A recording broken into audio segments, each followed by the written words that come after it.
Stéphanie Léon, bonjour. Bonjour. Vous êtes fondatrice d'une toute nouvelle entreprise qui s'appelle Mamie Factory, que vous avez créée en février de cette année, donc en 2012. Dites-nous d'où vient cette idée de créer l'entreprise. Pourquoi vous avez créé l'entreprise Mamie Factory? Alors, à la base de Mamie Factory, un constat assez simple de deux évolutions de la société.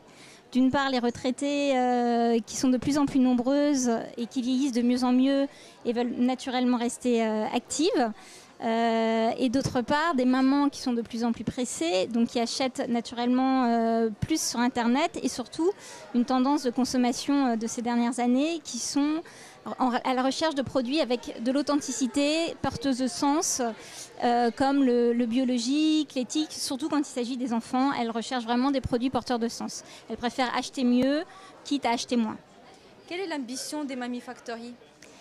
Mamie Factory souhaite devenir une marque vraiment au même titre que toutes les marques enfants réellement connues, ne pas rester un site internet, mais se diffuser très largement, non seulement sur les sites, les boutiques en ligne pour enfants, mais aussi créer notre propre boutique, notre franchise de boutique, et qu'on ait vraiment le réflexe, quand on pense pull, tricot pour son bébé, de penser Mamie Factory.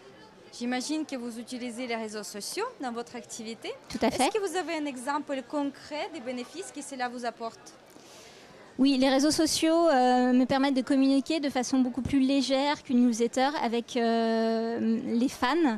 Ça permet vraiment d'installer une intimité, une communication qu'on ne peut pas faire avec une newsletter qui est forcément promotionnelle, institutionnelle et qui ne permet pas de communiquer aussi souvent que sur les réseaux sociaux, même s'il faut faire attention.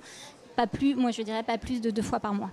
Est-ce que vous pouvez donner un conseil ou quelques conseils aux créateurs d'entreprises par rapport aux réseaux sociaux? Je dirais que s'ils ont du budget à mettre quelque part, qu'ils dépensent plus ce budget pour avoir des fans que pour avoir des gens qui s'inscrivent à leur newsletter, parce que c'est une qualité de relation qui est vraiment meilleure. Stéphanie Léon, je vous remercie pour cette interview. Je rappelle que vous êtes Merci à vous. fondatrice de l'entreprise Mamie Factory. Bon salon et à bientôt. Merci, au revoir.